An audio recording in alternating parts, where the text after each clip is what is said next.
Hello, everyone. Thank you for listening in. My name is Samantha Lowe. I am the Community Health Services Administrator here at Pine County Public Health. That means I lead all of the public health response things having to do with COVID. I also have two other people here with me today, also from public health. Hello, everybody. This is Haley Friedland. I am a health educator for Pine County, and I will be joining in on the conversation today. Hi, everyone. My name is Krista Jensen. I am the Emergency Preparedness Coordinator. So just to give everybody just a little bit of background about what we've been doing, and then we'll dig into the presentation today. At Public Health, we've been working on COVID since late February of this year. So really right when it got started, we were already digging into it, preparing our response and how best we can support the community. Throughout the response, we've been working with different organizations and different businesses to help them interpret and implement state guidance and make sure they're keeping their customers safe. And the other thing we've been doing since March has been this COVID-19 hotline. It's available Monday through Friday, 8 to 5. The number's right on the screen there for you. And it is there to answer any questions you might have about the disease, when to stay home. It's also there if you are under isolation or quarantine and you need help accessing services or support. It is there for you as a resource. So to dig into the actual presentation of why we're here today, we have been working with the schools for a good chunk of time now to prepare for the fall. We know schools are going to go back in session full time here in Pine County. Students are going to get together, and we need to make sure that they do that as safely as possible. We've been meeting weekly with all 4 school districts to make sure that they understand and are implementing the best practices that are coming from MDH, Minnesota Department of Health. We've also been monitoring data and trends to make sure that the schools are choosing the appropriate model. And we'll continue to do that as we go into the fall. We'll continue monitoring that. And once school is in session, we'll also be working with the schools to do contact tracing, so that if there is a case in the schools, we can follow that up, and we'll dig into that a whole bunch more here later in the presentation. All right. So we want to start off today by just addressing kind of the big elephant in the room, and that is that COVID-19 has come with many, many complexities. And we know that anytime we have a complex issues, it comes with a lot of questions, right? And we know that there are questions out there that you all have that we really want to try to address today. So our goal is to walk you through some of the top questions and concerns that we receive on a regular basis. And then we just kind of want to work through, what the answers to those can be. We recognize that with each question that pops up, there is bound to be another question that pops up, and that's okay. So that's why we put our hotline information for you. We've got the public health email address. And at the very end of our presentation, we also have contact information for the Minnesota Department of Health, because we really want to make sure that you have all avenues open for answering questions. So what are these top questions? The first one is every sniffle going to be treated as COVID-19? So to address that, we're going to look at what are the symptoms of COVID-19. The next is, how does testing work? How do we do saliva test, nasal swab test? What's the difference? Then we're going to walk through the decision tree. So who stays home, when, for how long? We want to go through mitigation strategies. These are the ones that are probably going to be the most common to you. And just what are we doing to help keep kids and staff safe? And then the last big thing that we want to touch on is that COVID-19 has been an extremely scary and stressful situation for both children and adults. And so we just want to provide some useful tips that you can plug into your day and also with the students that you interact with. Okay, so symptoms of COVID-19, what are they? I want you to pay attention that on the screen, you're going to see 2 columns. So we see common symptoms and we see less common symptoms. So we're pointing this out because we want you to take some time to just mental note or jot it down in a physical note that there is a distinction between the two different types of symptoms. And it's going to be important for us to recall these when we're starting to work through the decision tree of when do we send students home, when do they stay at school. So for common symptoms, it's going to be fever. This is 100.4 or higher, a new and or worsening cough, difficulty breathing, and new loss of taste or smell. So these are referred to as common symptoms because these are the symptoms that are showing up the most in positive cases for COVID-19. However, there is this list of less common symptoms. So muscle pain, new severe headache, sore throat, new congestion or runny nose, nausea, vomiting, diarrhea, excessive fatigue, and chills. So these less common symptoms are kind of where we start to muddy the waters a little bit. And we're going to show an image in a little bit here about how it becomes very difficult for us to distinguish between what is a COVID-19 symptom and what is a symptom of the flu, or what is a symptom of a common cold. It gets a little bit difficult with these less common symptoms. So I will note that any of these symptoms can appear between 2 to 14 days after an exposure.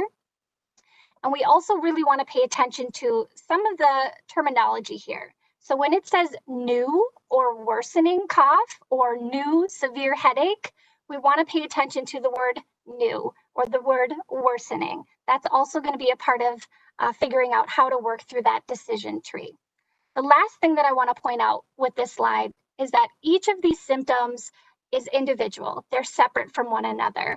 It's fairly easy for us, for example, when we think of, nausea, vomiting, diarrhea, kind of the slogan for like a Pepto-Bismol commercial, we're not clumping those all together. We're treating them as individual symptoms, and we're going to want to do so again when we start working through that decision tree. Okay, into the unknown. I wish wholeheartedly that I was referring to the really catchy tune from Frozen 2, but I am not. I'm referring to the fact that there have been a lot of unknowns with COVID-19. There's a lot of gray area with COVID-19. As much as we wish that our response was cut crystal clear, there was black and white answers for what we should be doing, but there just isn't. So one example is number 1 here. Not everyone with COVID-19 has all of the symptoms that we had shown on the previous slide. So that's tough. And then we have some people who may not have any symptoms at all, okay? That makes this really challenging. Then we look at 2 and 3, and I'm going to combine these together. So when we are screening either staff or students at school, we're doing just that. We're screening them, right? We're not able to diagnose what they have. We're just going through a list of symptoms. And because those symptoms overlap with other common illnesses, it's really, really difficult for us to be able to differentiate between what is COVID-19 and what is strep throat, what is the common flu. And so on the next slide, we're going to look at a graphic that shows you in that dark teal color symptoms of COVID-19 and compares it to strep throat, the common cold, flu, asthma, seasonal allergies. And you can see that there's just a ton of overlap here. So when we go back to that very first common question of, is every sniffle going to be treated as COVID-19? The unfortunate answer is that in most cases, it will be. And that's because there's so much overlap in the symptoms of COVID-19 and other common illnesses. So one thing that we can do, and Sam's going to get into this, to figure out if something is for sure COVID-19 is through testing. So I'll let Sam take it away.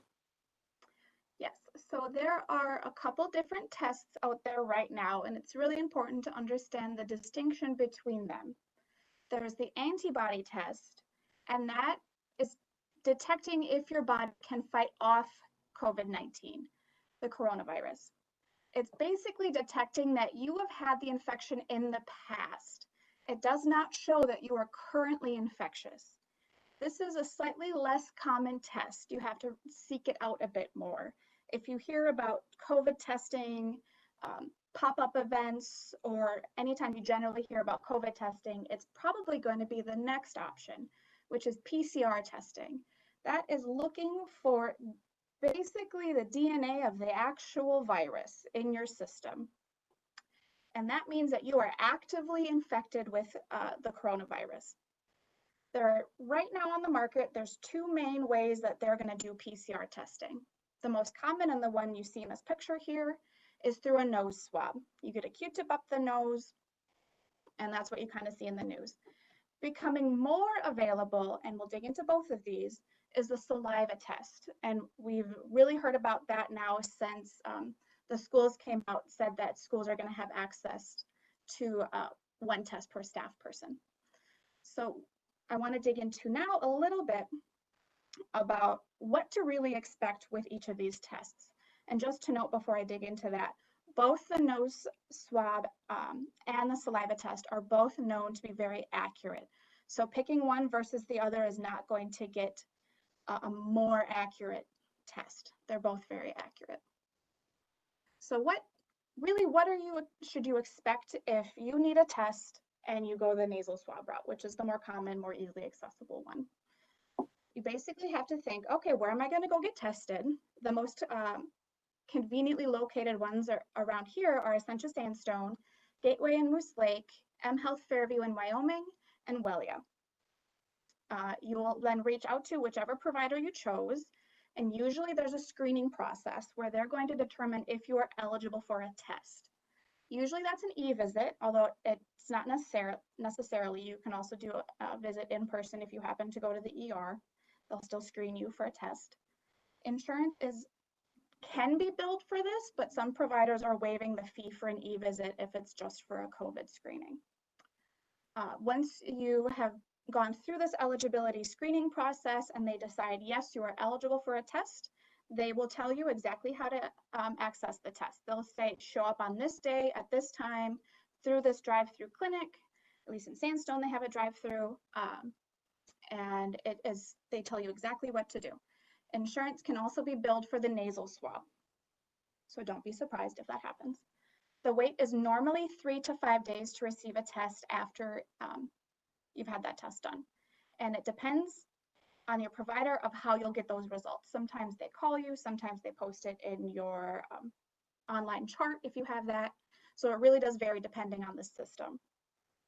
A little note on here also is that there are pop-up testing events down in the Twin Cities that have been happening.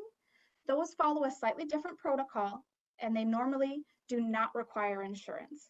The goal of those is to be as barrier-free as possible. So it's free testing, and it generally is a little bit quicker to get through. The other type of test that we have is the saliva test. Now this slide is walking through for any staff person at a school of wondering the protocol of how do I actually access that one free test that the state said I have access to as a staff person. At the beginning of the year, you're going to get a code that gives you access to that test. This test is not a come back to school test. You do not need to get tested before you start. But what you do is you take that code and you go onto the website, and you should get the information of what website to log on to at the same time you get the code. To go in there, it's going to ask you some basic information, address, name. It'll also ask you for insurance.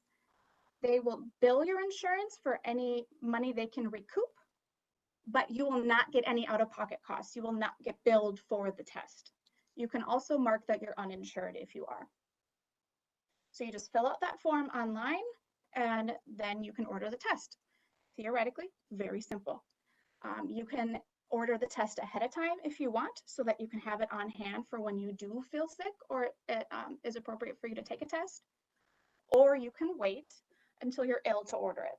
The test does ship overnight shipping, so it's quick shipping, but if you're already ill, you might want to wish you had it on hand. So it is very easy to order it ahead of time. Important to remember that when you order the test, do not open the actual test tube package. until instructed to do so. And you'll be instructed to do so as you walk through the actual testing process with them. So what happens is if you are actually ill, or if you were exposed to someone positive and waited 5 to 7 days, and you think this is, I want to take a test, what you'll do is you will log on to the Vault website and click through the prompts on the website to connect to a virtual healthcare provider. They're the one, it's just a Zoom call, and they're the ones who will actually walk you through the test of you can open the tube package, how to spit into the tube, closing it up and sending it back.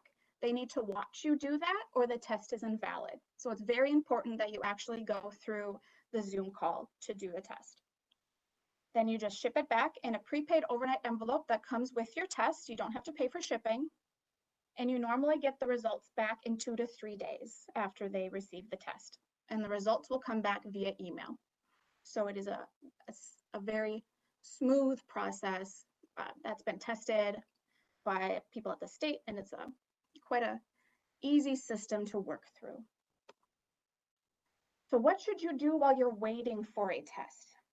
If you are symptomatic and the reason why you ordered a test is because you're symptomatic, you need to act as if you are positive until you know you are not. So you need to stay home and isolate. You should also think through, who was I around in the 2 days before I started having symptoms? Just think through that list of, oh, I went to the restaurant with this person, or I went to grandma's, and then you should let them know you're symptomatic and waiting for a test.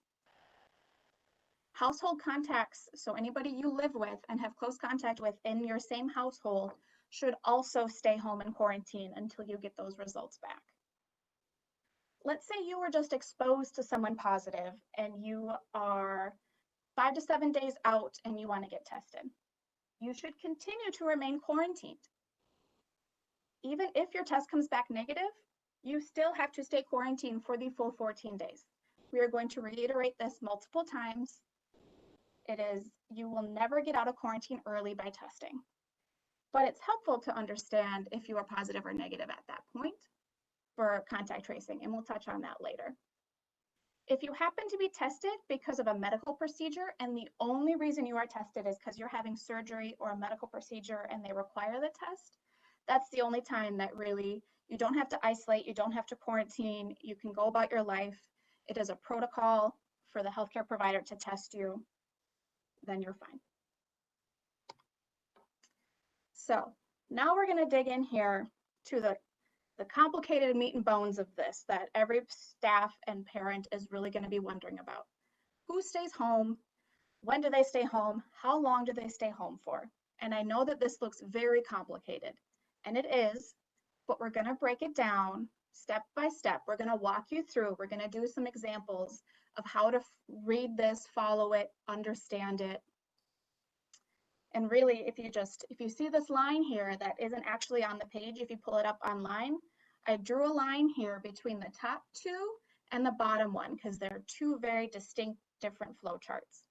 So you can just, right from the get-go, chunk these two different pieces out.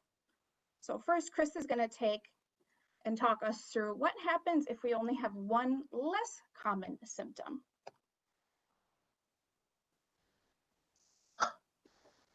So now I'll be talking about if you're experiencing one less common symptom. So for people with one less common symptom, which you can see on the slide below, you're going to have to evaluate the situation.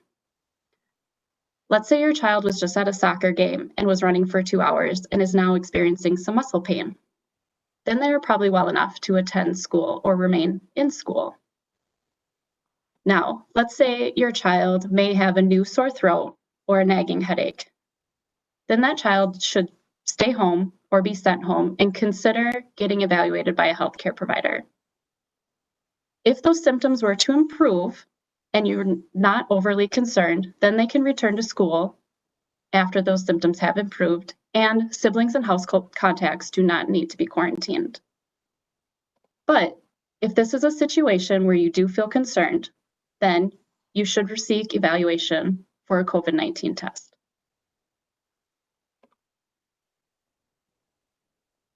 So we do have an exception to that rule, and that is if we are experiencing high levels of community transmission. If a person has only one less common symptom, they will be treated as if they have one more common symptom. If we are experiencing high levels of community transmission, so that's 10 cases per 10,000 in the county over a 14-day period, or multiple unlinked cases in the school appear. Now I'll be handing it over to Haley, who's going to talk to the next section about what to do if there's a medical evaluation needed. Okay, so now we are going to look at, take your attention down to this light blue box, the first one, 2 less common symptoms or 1 more common symptom. So we've got a kiddo or a staff member that meets that criteria. They have 1 of the more common or at least 2 of the less common. This individual needs to stay home or they need to be sent home, depending on wherever they're at.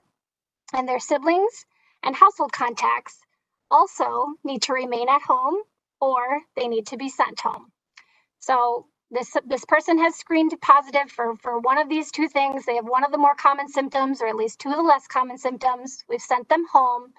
Now it moves on to perhaps they need a medical evaluation or need to get a COVID-19 test from their healthcare provider. So if they go and they have a medical evaluation and let's say it's little Susie, she has asthma and she's been having a cough and she meets with her provider and they say, you want to know what? That cough is really related to her asthma. She does not have COVID-19. They provide her with an alternative diagnosis is what that is called. And so she can then return to school or her childcare program after 24 hours and being symptoms improved, and also her siblings and household contacts can do the same.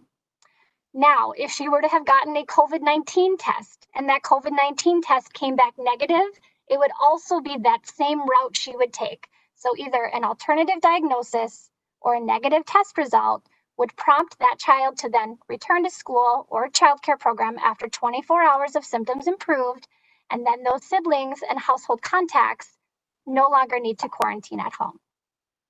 However, if this staff person or child were to not seek a medical evaluation or COVID-19 test, or if they were to receive a positive COVID-19 test result, they then would need to stay home in isolation for at least 10 days from the time symptoms started until symptoms improved, and they're fever-free for 24 hours without using any kind of a fever-reducing medication. So again, they either did not seek a medical evaluation or COVID test, or they received a positive test result and they needed to stay home and isolate. And then those siblings and household contacts need to stay home and quarantine from all activities for at least 14 days.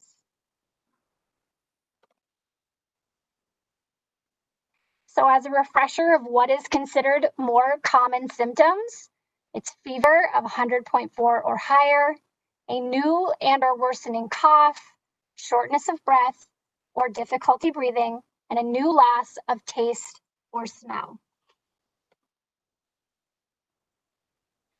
Okay, so we are going to go into an example.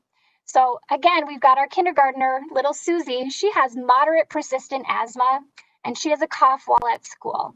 And so we know from last year seeing Susie as a preschooler, we kind of know what her cough looks like, that asthmatic cough for her.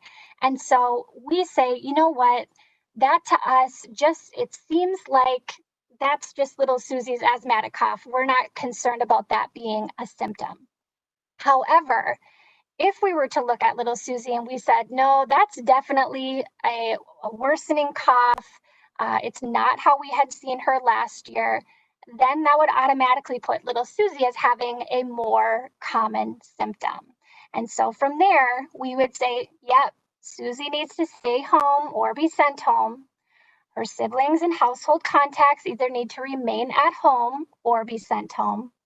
And then she needs to either seek an evaluation with a medical provider and get a COVID-19 test, where we may find out that Susie, in fact, has a negative COVID-19 result, Or maybe her primary care provider says, nope, that's definitely tied to her asthma. I'm giving her an alternative diagnosis. And then she can return to school or her program 24 hours after symptoms have improved and her siblings and household contacts no longer need to quarantine. But if little Susie did not seek medical evaluation or she were to receive a positive COVID-19 test, then she needs to stay home in isolation for at least 10 days from the time her symptoms started until they improved and she was fever-free for 24 hours without that fever-reducing medication. And again, siblings and household contacts, they need to stay at home in quarantine from all activities for at least 14 days.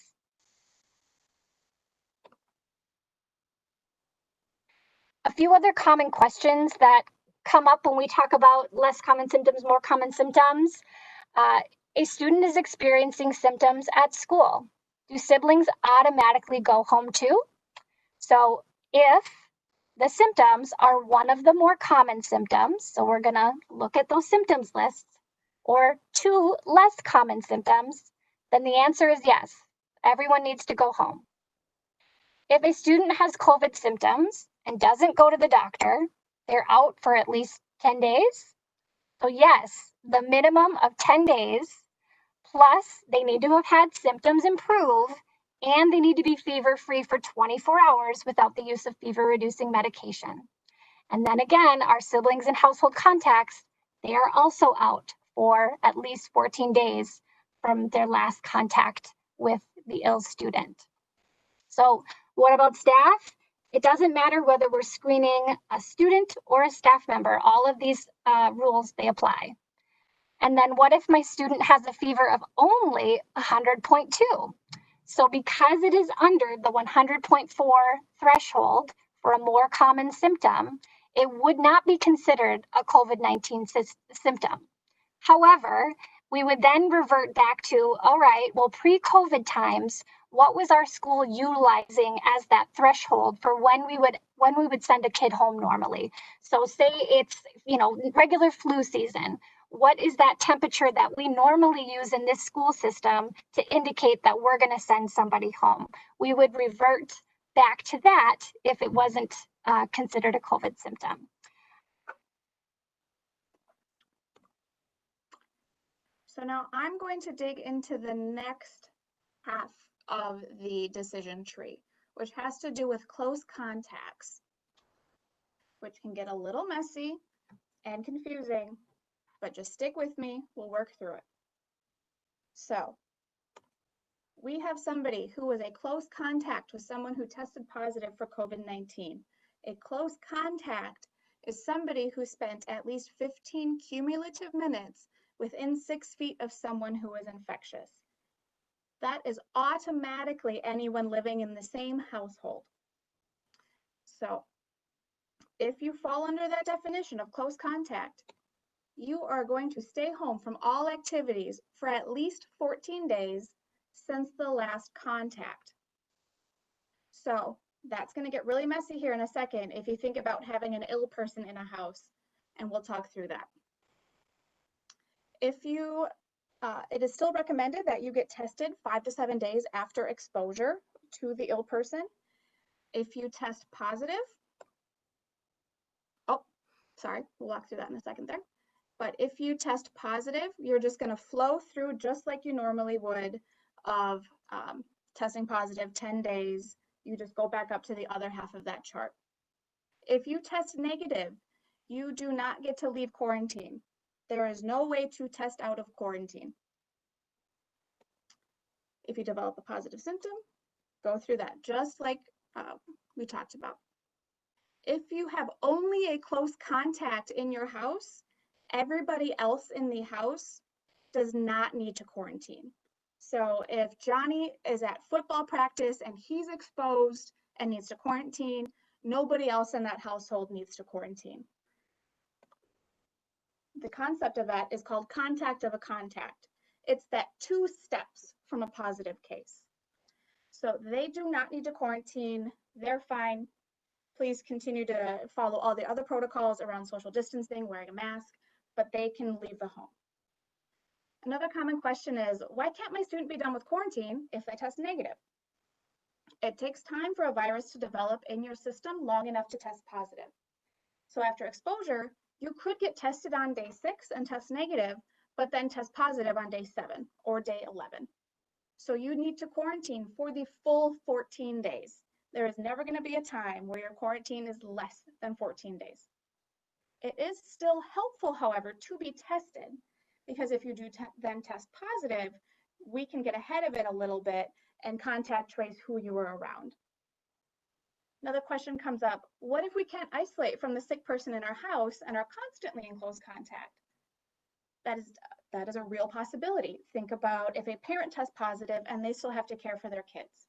Or if siblings test positive, my kids definitely are never going to stay that far away from each other.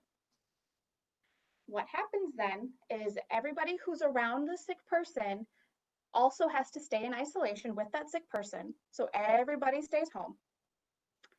Once that isolation period ends, which is at least 10 days, plus symptoms improve, plus fever-free, then your quarantine starts.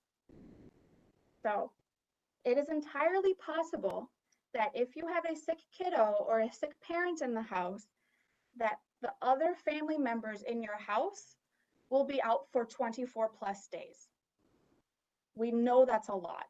We know it's going to be really challenging, but it is through an abundance of caution of really trying to limit the spread of this disease.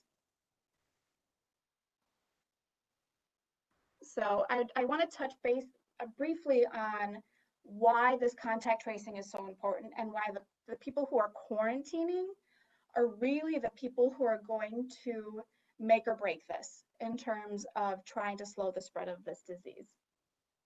So what happens is when a person tests positive, public health is going to interview that person, invest, and ask them questions. Where have you been? Who have you been talking or hanging out with, spending close contact with? And then we'll also ask about, do you need any help? Please be honest, because that close contact, we will reach out to and let them know, hey, you need to quarantine, not go to church, not go to school, not go to work, all that. And if we can actually get a hold of them soon enough and have them quarantine, that's going to stop the spread. Another thing to keep in mind for staff specifically is just a list of examples here for you of things that we might ask about. If we're doing contact tracing in your classroom or in your building, we might ask you about when did Johnny arrive and what bus was he on? What was his class schedule? And then we're going to look in seating charts. You know, does he play extracurricular activities? How long was he in the room? So you're going to have a slightly heightened awareness and know that these questions are going to come up, because that's how we figure out who to quarantine and who can continue going to school. So what to expect if we need to do contact tracing for you and we come in and say, hey, we have a positive case, we need to do tracing.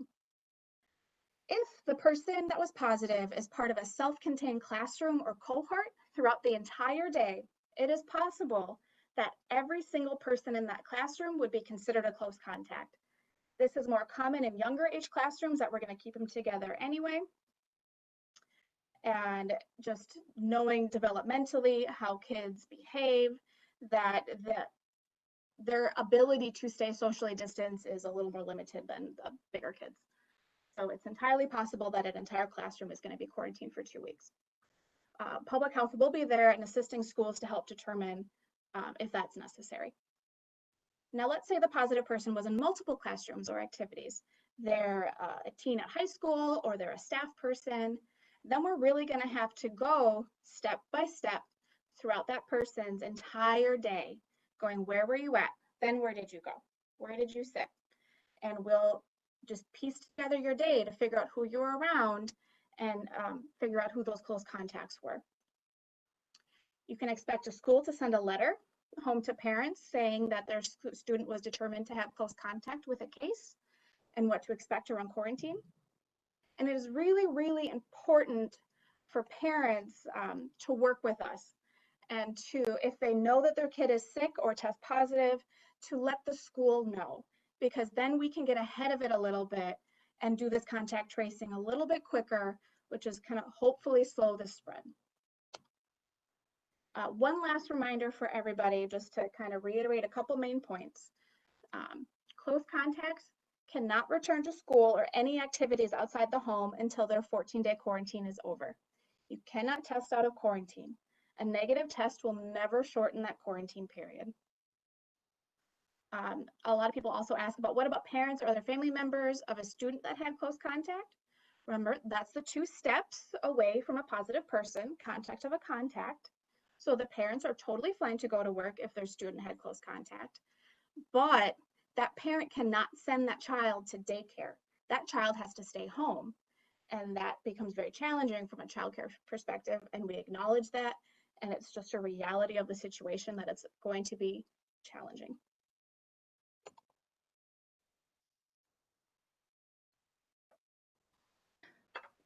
So I'm going to talk about what else we can do to prevent the spread. So while isolation and quarantine is a major piece in our efforts to reduce the spread and impact of COVID-19, it's not the only tool in our toolkit.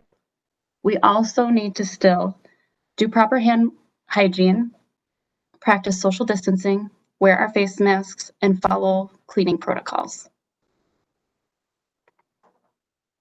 So we've all heard social distancing. It's probably part of our common language. So that means keeping space between you and others. 6 feet is the minimum recommendation. We understand that it's not always possible with schools. There's always limited space, but always be creative. You guys can go outside, come up with different ways that you can practice social distancing, and just limit areas of congregating students if you cannot maintain that social distancing. So now we're going to talk about face masks. All students, staff, and other people present in the school buildings and district offices or riding on school transportation vehicles are required to wear a face covering. So some types of allowable face coverings include a paper or disposable mask, a cloth face mask, a scarf, a bandana, or a religious face covering.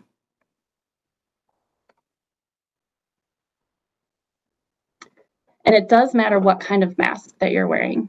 Wear masks with 2 or more layers. Wear the mask over your nose and mouth and secure it under your chin.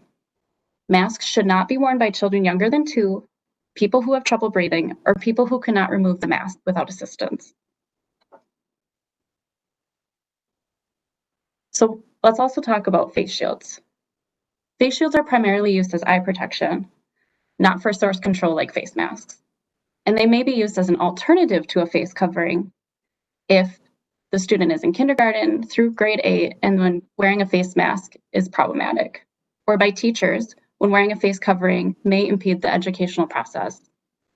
For students, staff, or visitors who cannot tolerate a face covering due to a developmental, medical, or behavioral health condition, or for staff providing direct support student services. So something to keep in mind that face coverings are still a default, but face shields are not a replacement and can be an alternative.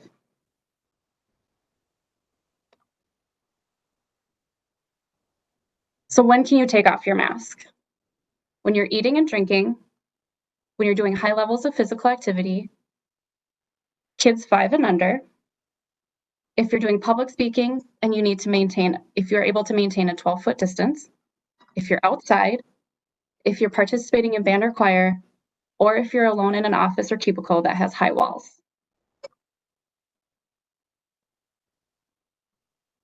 But why isn't wearing a mask enough? Masking alone does not guarantee the virus will not spread, but it helps. Remember, it is just one tool that's in our toolkit. Face coverings are meant to protect other people in case the wearer does not know they are infected. And a face covering is not meant to substitute for social distancing.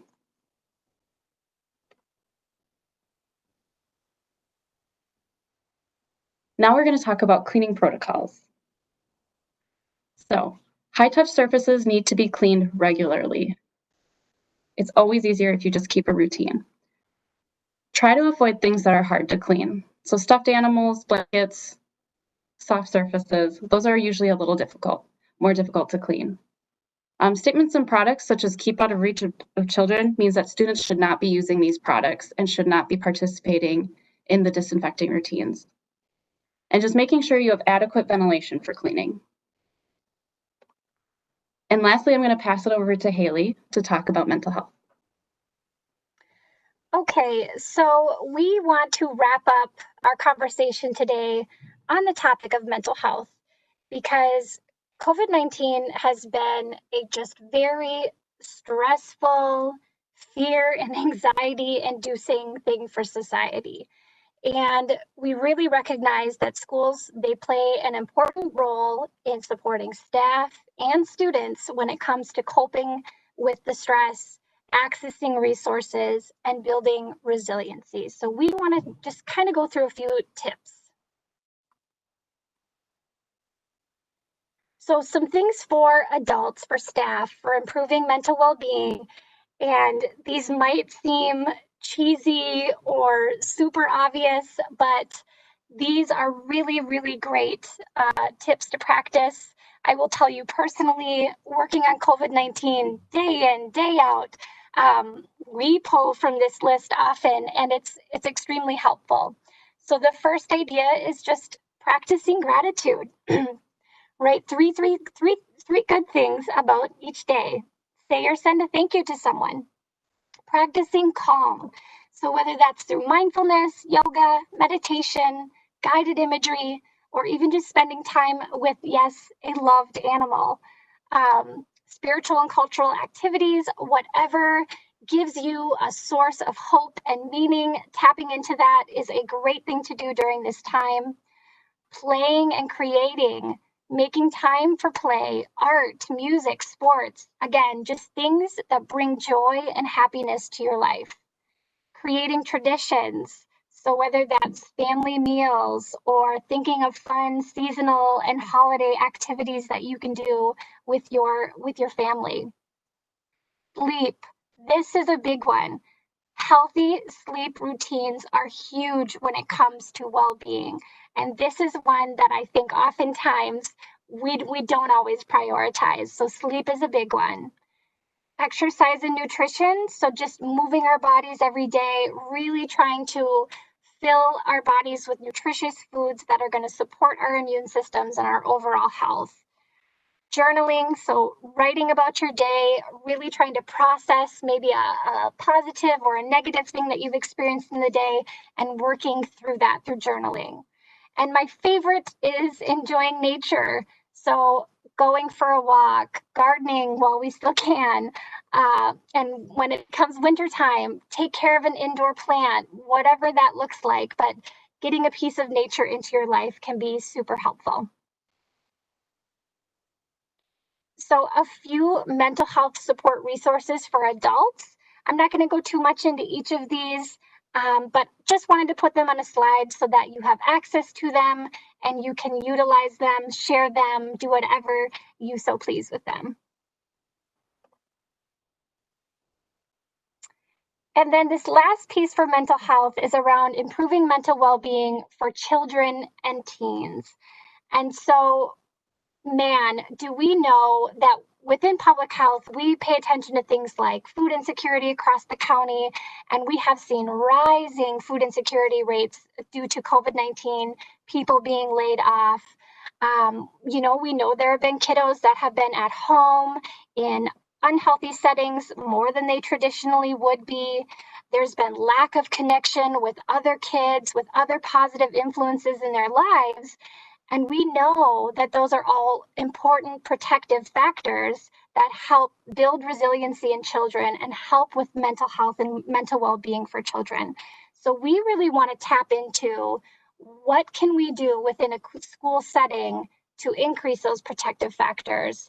And so there is a pretty cool call that happens called Practicing Resiliency in Community. It takes place at 12:30. Now, granted, I understand that that's going to be during the workday, but they do record these and they have a lot of great useful tips that you really might find helpful. So you can always go back and watch those recordings and we will get you guys access to that link. Another great thing to think about is increasing opportunities for physical activity and movement during the day. Brain breaks, movement, they've always been good for our kids, but really now more than ever, implementing these different strategies is going to be really crucial in helping support our kids through a pandemic. Increasing opportunities for social emotional learning. I know this looks differently across different school districts, but if this is something that you've just started talking about or you're interested in learning more about, again, now is the time to look into what could we be doing within our school system around social emotional learning. Another great one is implementing mindfulness activities into the school day. And then one I really like for teens, this is actually based from Alina Health. It's called Change to Chill. And it has very specific activities for stress management, mental health, and resiliency. And it is geared specifically for teens. So it's a free resource, but it could really come in handy, particularly this year. Okay, so what's coming? So we've given you this presentation, which we hope was helpful. We hope it answered some of your questions. Like I said from the very beginning, we recognize that when we answer some questions, it creates new questions that come up. But there will be a frequently asked questions document that the Minnesota Department of Health is creating that we will be sending out to you all as soon as we get it. We also know that there's going to be a symptom screener that separates common versus uncommon symptoms for parents. So that will be a helpful tool that we will be getting out to school districts.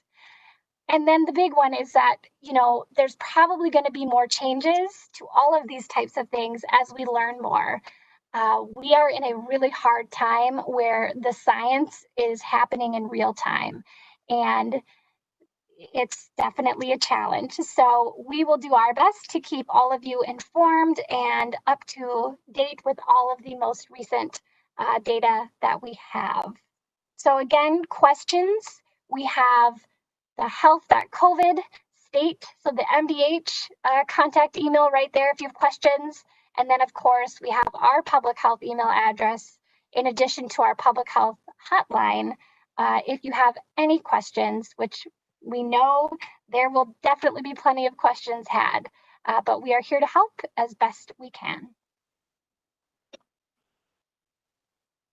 So thank you everybody for listening in. We hope this has been helpful. We know there'll be more questions like Haley said, but at least this is hopefully a better understand the current guidance that's out there, answer some of those really common questions, and get you at least a starting point of wrapping your head around all these different new rules and guidance. Thank you for listening. The end.